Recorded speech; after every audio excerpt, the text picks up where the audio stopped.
Good afternoon. This is the House Appropriations Committee. It's Friday, January 30th, 2026. It's just after 1 p.m. and we are continuing our exploration of the FY27 budget. And we have with us the Department of Human Resources this afternoon. Welcome. Some of you here, and maybe somebody's online too. I don't know if Jason's online or not, but if you have your documents, if you want to share the screen, you're welcome to do that.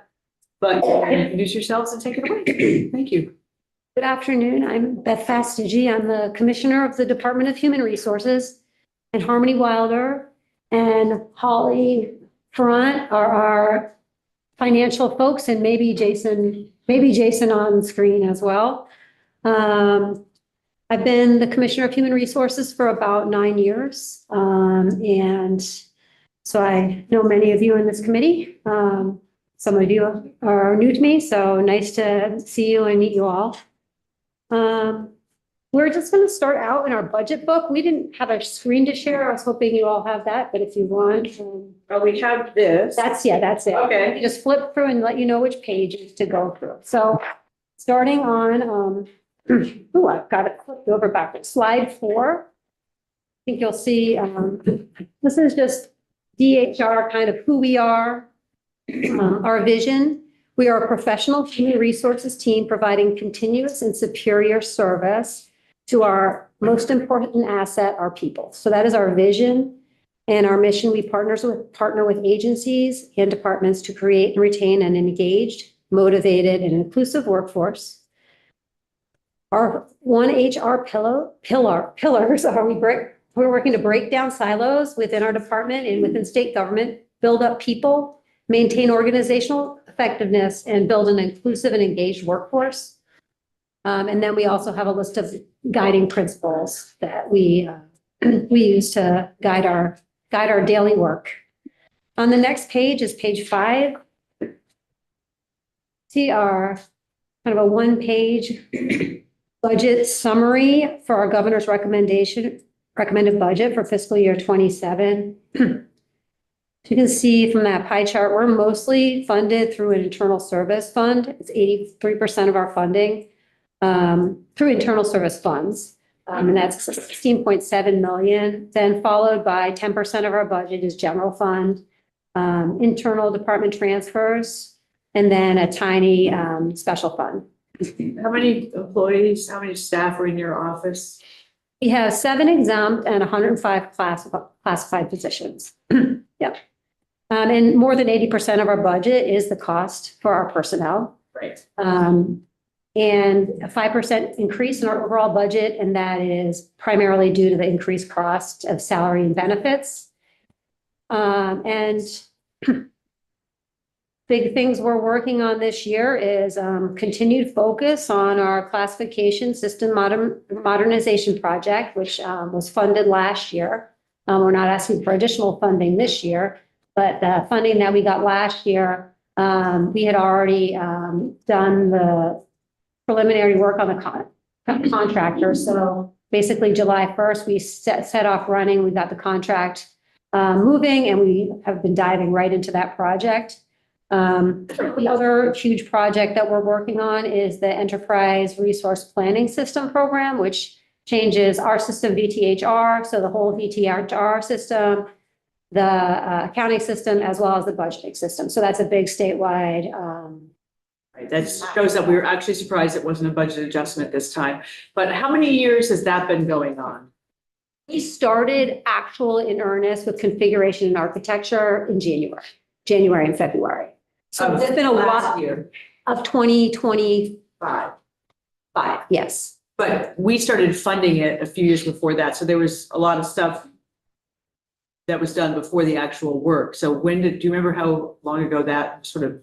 So I started in 2017, and we've been kind of advocating for an upgrade of the VTHR system since I started with the state. But I think the money was, there were 2 appropriations. The first one, it's such a blur. It was like 12.5 12.8. Yeah, 12.5. That's the money that we put aside in 2022, we put into that modernization fund. That's what right. we set aside. Right. There was a- And then a couple of years ago, we did the 11.8. Yeah, so the first appropriation, I believe, was for AOA appropriation, and the next appropriation was an ADS appropriation. Right? Okay. So, Yeah. and do you have a timeline for when that's going to be done?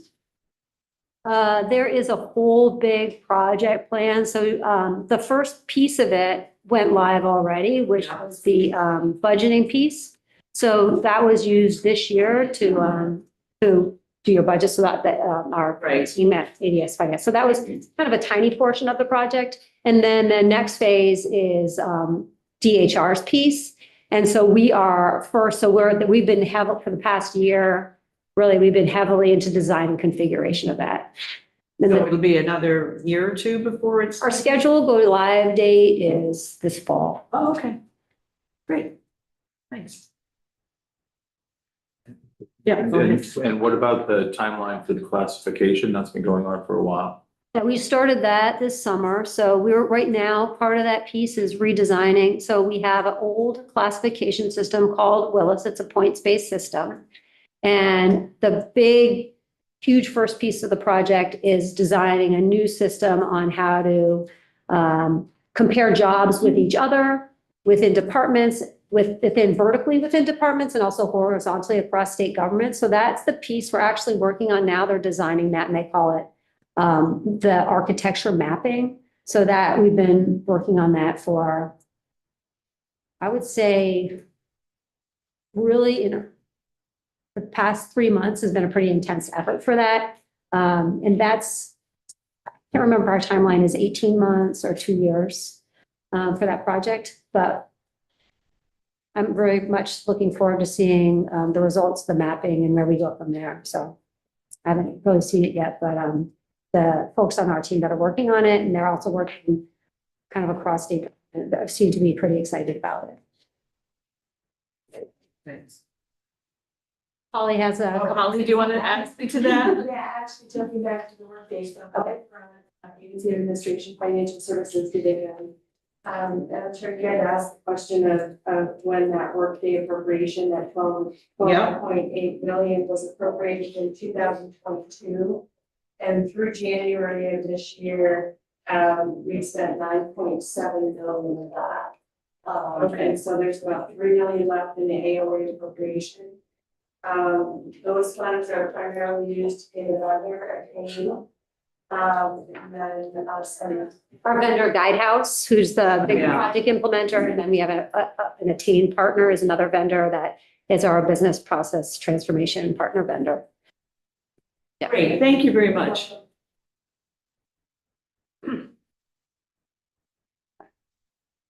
So then, do you have other questions on those? We're good. Okay. Actually, the next several pages go through our departments and what each department does, but I'm going to bring you to page, I think it's 12, 13. And that's just a nice picture. And I can talk through kind of our, the various divisions within DHR there. On the top left, page 13, you'll see it's our classification position management group. And what we've put forth there to demonstrate is request for classification review. So in 2025, we reviewed 392 job classes. That was 20% of all of our job classes. And the reviews impacted 1,330 employees. Class reviews do have a budgetary impact, and it's an unplanned budgetary impact. And in our workforce report, you can see the results of class reviews over the years, but it's kind of an unplanned, typically an unplanned budgetary impact. So that's been something that we've seen a lot of in the last, almost the whole time I've been on this committee, but at least certainly the last 4 years, it's felt like an increase. Yeah. And quite a lot of them over the budgetary impact. Are you seeing these requests for reclassification reducing, increasing, staying about the same every year? What's your sense of how that's going? It ebbs and flows, but it's always pretty heavy workload. I don't, year to year, we may have that. I do have that year to I year. just wonder what the trend is, because at some point, isn't every state employee going to go through this? But it will, but it's, you're like, there is a timeline and when you're supposed to kind of look at your job and do that every year. With our new system, it won't be the same at all. The system we're using is over 40 years old. And it's really, we're very much behind other states in what we do and how we do this. So creating a new architecture mapping, they will still be reviews, but we're hoping that it would be more on a regular schedule rather than upon request. So now we're really basically on request. When we create new positions or when someone's job is changing, or if, the department or our collective bargaining partners or the employee feels like it's time for it to be reviewed, they can ask for it to be reviewed. Mhm. And the fact that there've been a lot of RFRs, and I think that they always go up. They do not always go up. They don't always go up? They don't always Okay. go up, but they go up. I think we have a statistic in there. I think it's 80% of the time. The vast majority of the time they do go up. So I just wonder if that means that we've been sort of underpaying people, or what that's about. The way our system works right now, when you look at classification and compensation, all those things, there's several areas where you look at, and with our system right now, we have a lot of it is kind of stuck in this one bucket. So class review, people use the class reviews as a means to increase the compensation, where really you shouldn't be using the class reviews for that. You should be using what's happening in the market. And how, so you should be what's happening in the market, and also what are, if the job duties have been increased, like that would potentially increase your pay. But it might just be that's how the evolution of that in the industry, and maybe in the marketplace, it wouldn't increase pay. So that's one of the things we found out doing the studies over the years is that we've got all of this stuff in the classification piece, which really shouldn't all be there. So Yeah. people do use that as a means to reward employees or promote employees. We're really trying to focus using our merit policy, where if you're doing a really great job in the role, you can get an extra step or 2 steps.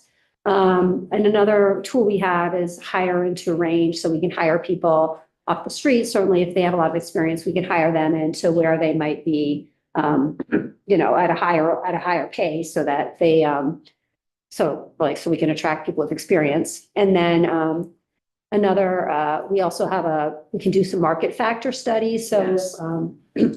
Job class like nurses, even though the classification system may give them this many points for their work, in the marketplace, they demand a lot more. So if we were paying them what our pay scale said based on our classification system, we'd have a very hard time hiring and retaining any nurses. Right. So they have what's called a market factor. Yeah. So those are the types of compensation tools like that we're using now and using more and more of, because our system is so outdated. So getting that other system up and running would be good. Thank you. Do you now have a computerized system for supervisors evaluations, employee evaluations? Is it a computerized system that all supervisors can use now? No. Pennsylvania, that's what we have. Right. Flow through all your evaluations. Yeah, one of the tools that I've seen that we're using the classification piece is there are certainly tools out there where you can help you write the job descriptions, Right. and I think that's pretty exciting for us to be able to have that type of tool at our fingertips. And then when you're talking about performance a little bit, we also our performance management system. So how we evaluate individual employees, just their work performance, not their job duties. That's all a manual process as well. And that's something that we're hoping to get more automated in our new Workday system, in our new enterprise resource management system. So that's going to be part of this new system to be able to do that. Yeah. So we were doing that 2016 in Pennsylvania. Yeah. Everything was Yeah. in job descriptions. We're not, we're definitely behind other states in where we are in that area. by far. Yeah, a lot of states in the past 10 years have definitely leapfrogged way ahead of us. We manage employee benefits and other insurance. Right here, one of the big cost drivers for us in state government has been the medical plan increase. In the past 5 years, we've had an average of 11.4% increase each year. Last year was the first year in a bit that we've been under 10% with a 9% increase for our premiums in 2026. And the drivers that you're seeing there are similar to drivers that you're seeing in healthcare across the country and even more intensely in Vermont.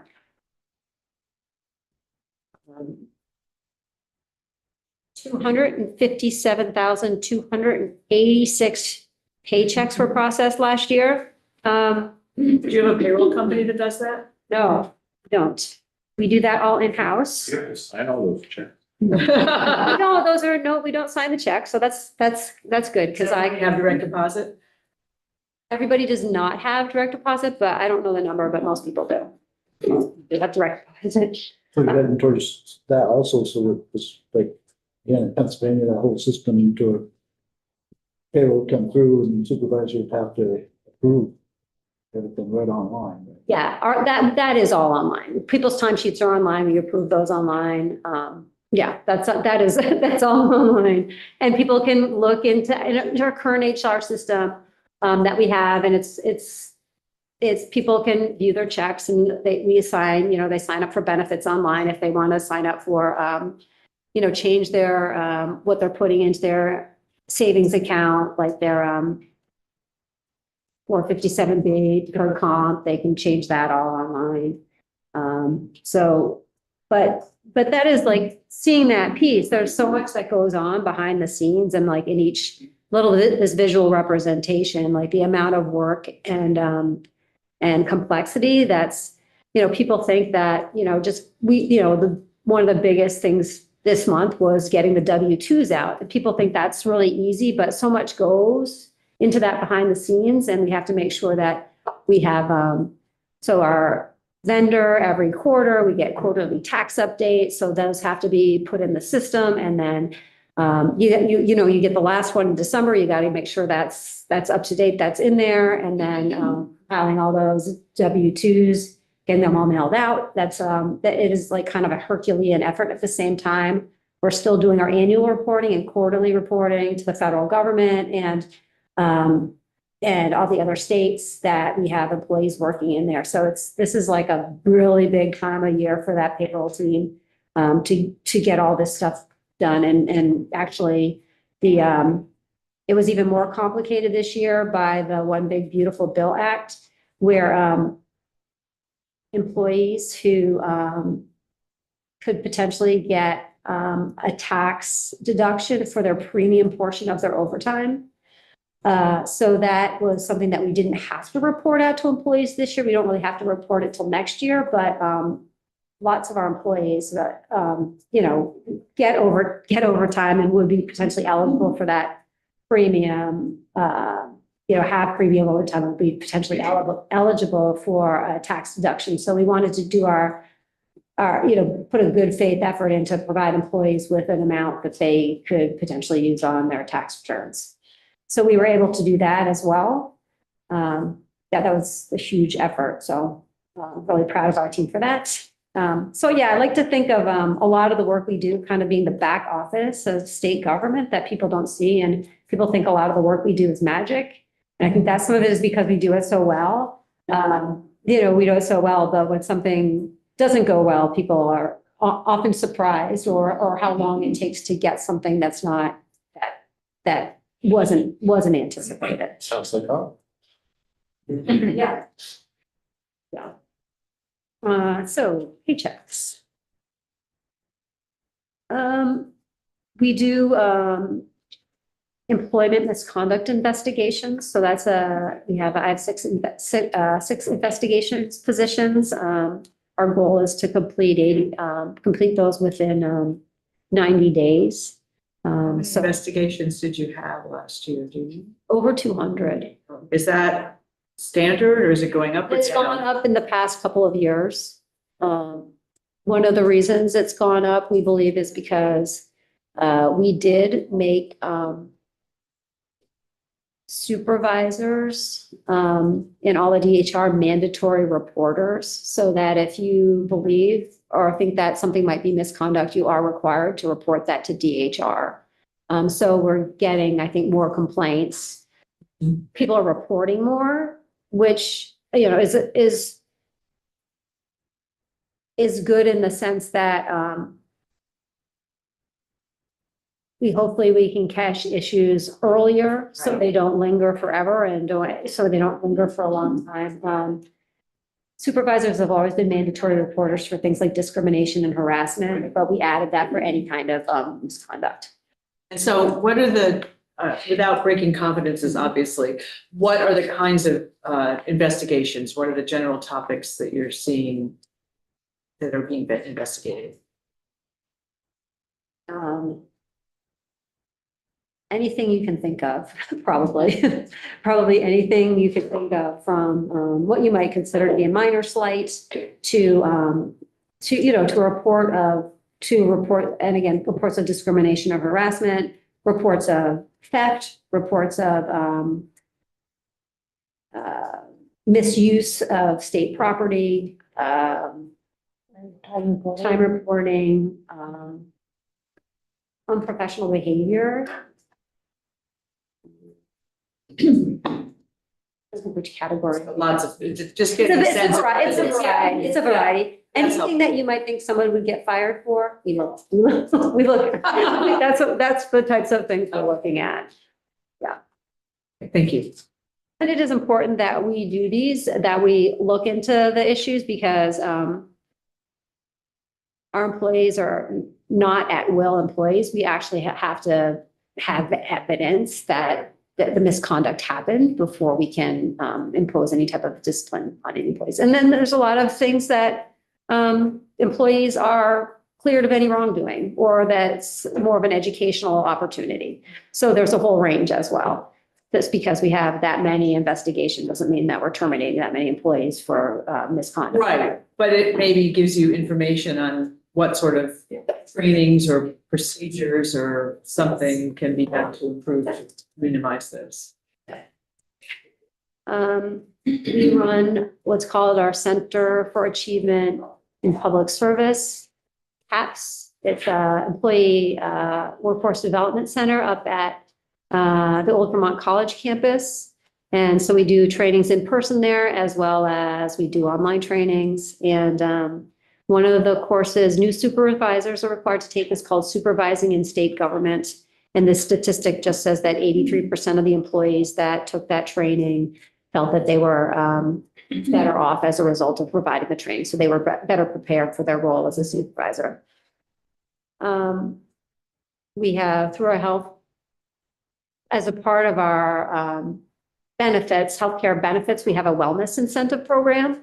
And 66% of state employees participated in that over the past year. Let's see, what's that one? Up in the top right.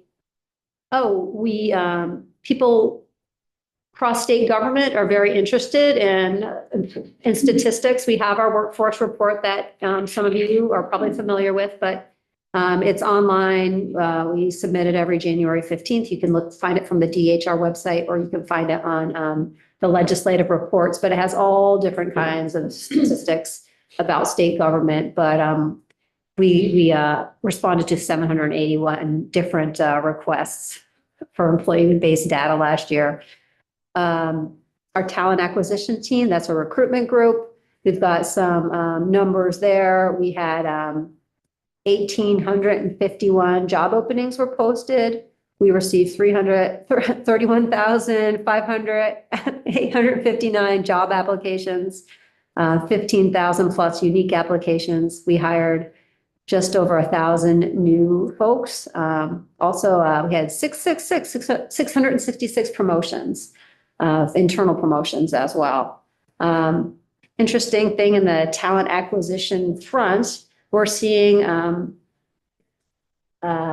increase in the number of job applicants per job. So we're actually seeing an increase December is usually a slow month. We kind of had a record month for job applicants in December, and that trend is continuing into January. So that's good news for our hiring managers who are hopefully getting really strong slates of candidates. But it's taking 2.5 months to fill positions. Is that a standard kind of thing? Is that trending up or down? Has trended up in the past couple of years, and I think that trending is because of having to post that job longer. We have, I don't have Is it. there a rule about having to post the job? Yeah. The job has to be posted for at least 10 business days, so it's a 2-week job posting. That's the minimum.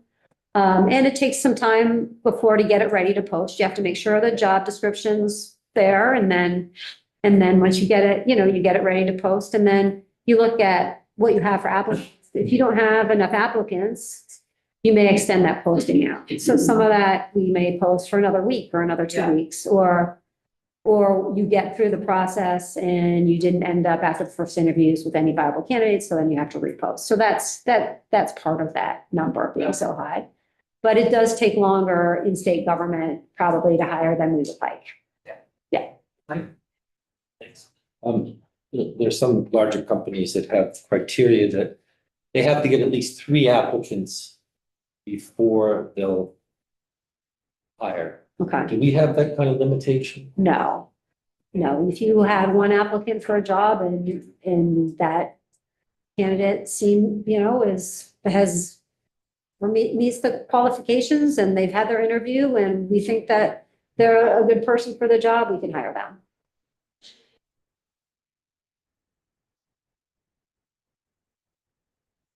We have a leave management unit that's managing specifically employee cases where a leave is subject to either a federal or a state entitlement. So it's really more of a tracking situation to make sure that we're allowing employees to use their leave in compliance with those laws. So that's kind of the different units. So if you have questions on any of those other pieces, I'm happy to answer those. And then on page 14, it's really our executive summary. And I've talked about some of the things, the 2 big projects that are a part of our executive summary there, which is the enterprise resource planning project, as well as our classification modernization project. In addition, last year, we did a big upgrade to the current VTHR system to make it more user-friendly.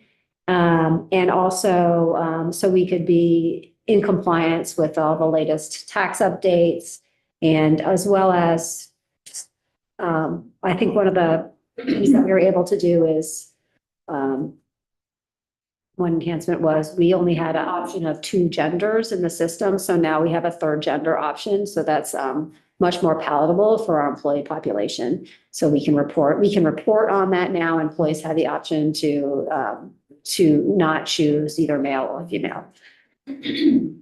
So we were happy to be able to finally have that at least in our system.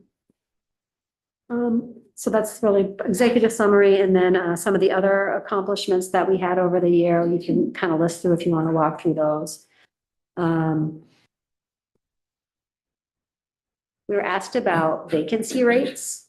The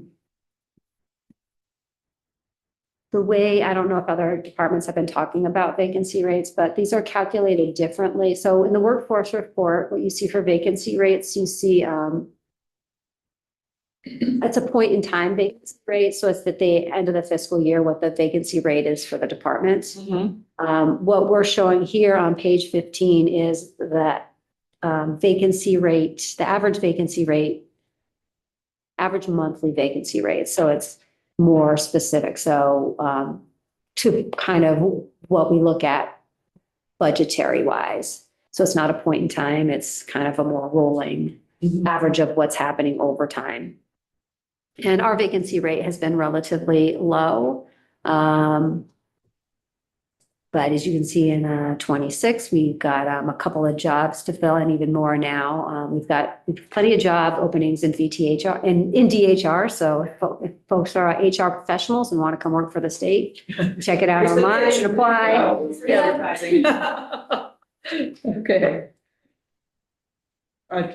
Dave, you have a question? Yes, thank you. Is there a rule upon which vacant positions go into the pool?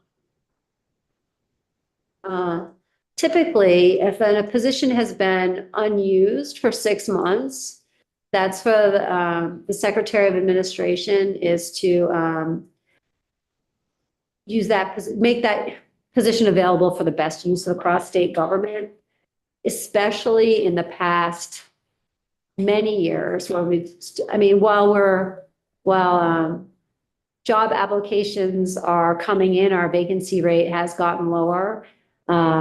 It's still higher than it was pre-pandemic. So in many cases, the reason the position is vacant is because we're struggling to hire. So we don't typically take a position that a department is actually actively really trying to recruit for and put it into the pool to reuse it. So 6 months is kind of the barrier, but we've been probably more looking at a year.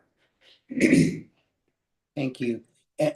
Robin, may I ask another question? Go right ahead, Dave. A different area, but does your department have any performance data?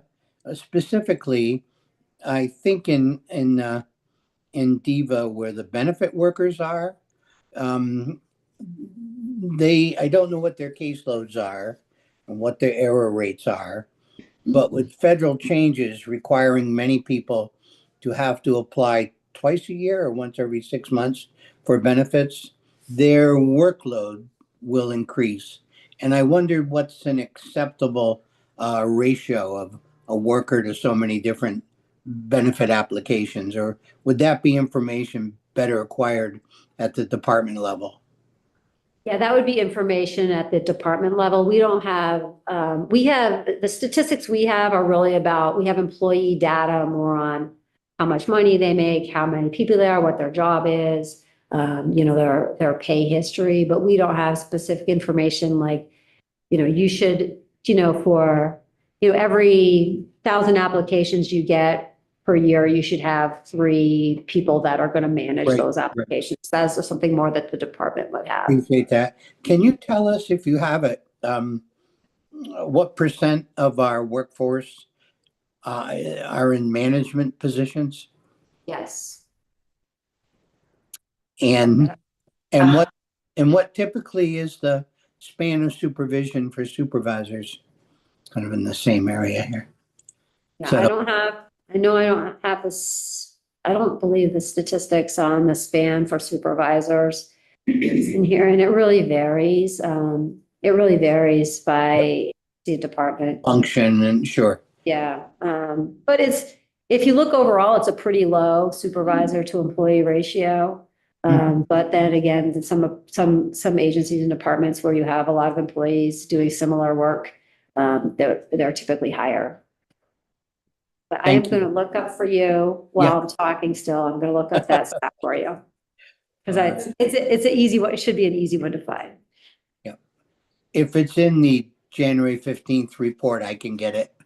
It is in there. Oh, okay. Well, thank you. 100 pages long. I just checked out the report, not to look at, see about it. It'll require some looking. Yeah. It's a great report. I know that. Yeah. Do we have, while you're looking, and if I can just keep on, Go ahead, Dave. do we have, the report, I think, provides the percentage of employees by department eligible to retire? Yes. Doesn't mean they will, but they are eligible. Are there any particular areas where we have concerns? Or is it fairly evenly distributed? Oh, no, yeah, it's not evenly distributed, and we do break that down by department. We have seen in the past 3 years, lower than kind of a lower than historical average number of retirements from people who are eligible. We've seen that most recently increase. So the past 6 months, we've seen that increase a bit to a more, I would say more of a normal level, but we have seen it increase more recently, but that's after like a 3-year, I would say, lull. On page 21 of that workforce report, you'll see the management profile. And managers are 5.4% of the classified workforce, supervisors 16.1%, and non-management 78.5%. So we have 431 designated managers. Appreciate that. Did the remote work policy change spur a number of retirements? So with respect to the remote work policy, we are currently under litigation there. So I really don't want to talk about that, but what I can say, anything related to that, I know Secretary Clark was in here back in December, I believe, and with both appropriations committees, and she did indicate that all the information about that and the policy and the questions are available on the DHR website. So if you went to the DHR homepage and there's a tile right up at the beginning, you can look at statistics there. Thank you so much. I appreciate it, Beth. Yep. Forgotten that we were still under litigation. Yeah, okay. Great, thanks, Dave. Yep. Let's continue.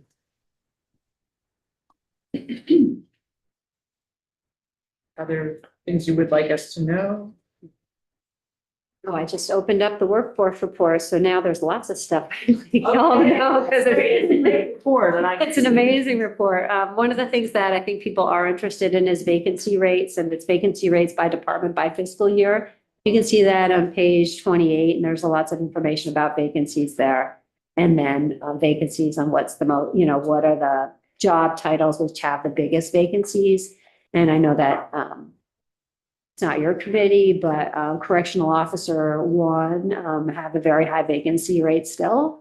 They still have the high vacancy rate, so we're still very actively recruiting for correctional officer 1s, mental health specialists, licensed nursing assistants. So almost the positions that work in those 24/7 facilities are still the hardest for us. Still hardest for us to fill. We've seen some good success also in the past year, I would say, especially in our ability to fill nursing positions. We've seen some really strong numbers there. Well, natural resources has seen either the workforce has shrunk or there are fewer vacancies. It was 33% in 2021 and 7% now. Yeah. But that could be also due to eliminating positions that have been vacant. Yes, I mean, for any one of them, is that, would that be true? That could be, but I don't think that's the case. Okay. So that natural resources, that is the agency of natural resources. Right. It's not the departments under that. So it's sometimes with a smaller. Oh, so you're saying that's like their equivalent of a central office? That's their central office. Oh. So that number you might see spike a lot where so that, I don't know how big that agency is. That's true, because I'm looking at, you have environmental conservation Right. and fish and wildlife, et cetera, et cetera. Okay. Yes, I know percentages can be funny. Right, When there's only a few. right. So I don't know how big that central. I thought that was the whole agency. No, it's not the whole agency. I feel better. Yeah, I was like, wow. Yeah, okay. And we also have some really nice views on employee churn and historical turnover and separations and why people separate from state government. So, for example, on starting like table 32 and 33, we've got a number of separations by fiscal year, and the highest number still are voluntary separations. So in 2025, we had 950 people leave state government. 627 of those were voluntary, with retirement down to 204, and then involuntary terminations, 111. So that's kind of the breakdown. When people voluntarily separate, it means they usually go to another job or something if they're not retiring. And and you do exit interviews, yes? We are best practices to do exit interviews. We don't we don't track them in a system, so I don't have any. So you don't have any sense of trends for those Don't. 900 people that left? No, but one of the things that we do say is how much service they have. So people, they're more apt to leave in their first week and then their first month and the first 30, then their first 6 months. So they are more apt to leave if they've been employees for a less period of time. Right. I remember talking about that with you several years ago, and it was something like 40% of people were leaving in the first year. I can't remember. I think it was a pretty high number. And I'm wondering what you're doing to bring that down. Maybe it's already gone down, but because if you can keep people to a certain point, then they're likely to stay for quite a while. So what's been happening to kind of reduce that? The longer you keep them, the longer they'll stay. Right. And it's been, we have seen a slight decrease, I would say, in the voluntary turnover. So, which has been positive. So we've seen, the biggest was in 2022 with about, that went up to 15.3% was voluntary turnover. I mean, overall turnover with 10% voluntary turnover. And now last year it was 7.8 and 7.9% this year. So it has decreased a little bit, but there is definitely still work to do. I think that the workforce is different than it was. The workforce has changed and people aren't necessarily apt to stay at one place of employment their whole career. So I think employees are moving around more. So we have to. But that makes sense. But when you've spent a lot of money to hire them and you have turnover in the first year, that's a very expensive. It is. Wayne, go ahead. Some people come in and they don't know what the job's all about. And they find out they just don't like it. Yeah. That happens in the first year. And it can be about your coworkers. It can be about the workplace culture. So your coworkers and the supervisor. That's why we do try to provide. We do have a lot of training available. There's the mandatory training for supervisors, but there's also a lot of leadership training that we provide, and that is available for employees that they can take. Because that is a reason that employees leave jobs. And the work might not be what they were expecting.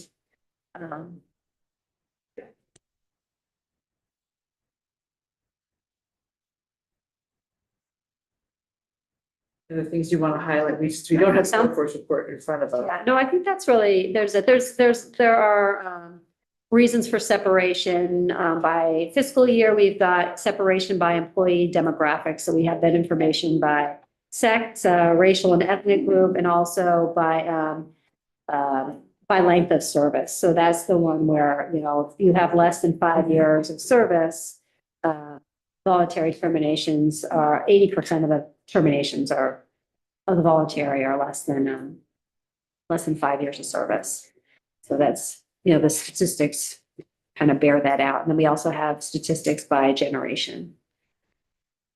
And the millennials have surpassed the boomers and the generation Xers, I think, as far as workforce, the number of people in workforce, they've kind of made that switch over. Or close to, yeah. I think that's it. I don't have really anything else for you. If you Your budget is otherwise pretty standard. yeah, It's like on the ups and downs, I'm looking at that quickly. yeah, there wasn't, I don't know, I guess you had a question. Budget. That's, Do you have specific projects or things you are going to be working on, IT aside, because that's obviously a lot, but to support support workers and state employees? Do you have any other sort of projects or trainings or big things that you're working on for staff? we are doing, one of the things that we do is we create digital trainings from just to help people understand what's happening in state government. So in the past couple of years, we created like a retirement 101 online training. So you don't have to go and take you can kind of take that on demand anytime you wanted to. They're just developed AI basic training for artificial intelligence, so employees can take that. And we are also doing, we are working on some other things for supervisors, and I can't remember I can't remember exactly what it is, but I can follow up with you on there. But we do have, we really are trying to promote the trainings, all the electives that people can take. Mhm. Oh, yes, performance management. So for people how to write performance evaluations. So it's performance management class and how to to deliver the performance management and prepare for the employee annual reviews. But then also employees can sign up for an optional workshop like on how to write, how specifically and practice writing notes. So just even that nitty-gritty stuff and like how to talk to your employees in those types of meetings, I think are helpful for people to understand. Because I think You do some, training, skills training for people to become supervisors, like how to build a team. yeah, we have How to give feedback that's effectively and things like that people need. do. We have a lot of what we call optional elective courses through our Center for Achievement in Public Service. And we have this series called LEAD. It's LEAD and it's like kind of a leadership series, but there's effective communications, leading with empathy. And I don't know all the names of that. Yeah. So we have like lots of various classes that are topical that and it doesn't have to be a supervisor, employees or, management people, they're available for employees at all levels. And we offer a couple of those at least every month. And those are in person, pretty much in-person trainings. But the required one is the supervisor. Yeah. Right. Everybody has to take the supervisor and state government. Okay, yeah, I wondered if that. That wants to be, that is, And that covers a lot of the basics that are. yeah. The performance management. Yeah, so it starts with, I don't know if you've heard of the Gallup assessment, but we did Gallup strength assessment. So I'll take that in class. So they kind of learn what kind of their strengths are as leaders. And they have a whole section on that. And then they have a whole day on collective bargaining agreements. And then they have a whole day on various human resources topics. So we have a DEI piece of that. We also offer separate training, and new employees are also required to take sexual harassment prevention training, as well as a class called civility and unconscious bias. Anything else? Tom, I mean, this is your budget, right, Tom? Okay. Anything else you want to tell us? Some of us are going to print out the work boring budget, so we'll. It's not that, yeah, there really Yeah. weren't, It looks like a pretty standard budget. yeah. Yeah. Okay. That sounds good. Well, committee, if we have questions, we'll go through Tom, and thank you very much for your time. We appreciate it. We will see you around the building. That's right. Thank you. So committee will take a quick break before we have the Department of Corrections is going to be here at 2:00. So